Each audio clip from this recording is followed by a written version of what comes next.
অবৈধ সরকারের মধ্যে আজকে প্রতিবাদ সমাবেশ অনুষ্ঠিত হচ্ছে।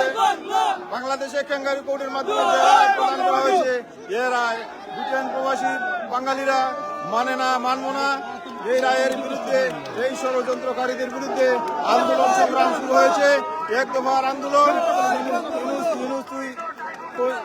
ইউনুসকে বাংলাদেশকে চিরই বিদায় দেওয়া হবে।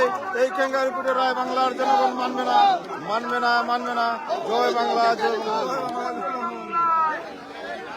রাজাকারের ঠাঁই নাই শেখ মুজিবের বাংলায়, রাজাকারের ঠাঁই নাই শেখ হাসিনার সরকার, বারবার দরকার শেখ হাসিনা ভয় নাই, রাজপথ ছাড়ি না। জয় বাংলা, জয় বঙ্গবন্ধু। আপনারা সকল ভালো থাকেন, ইনশাল্লাহ দেখা হবে।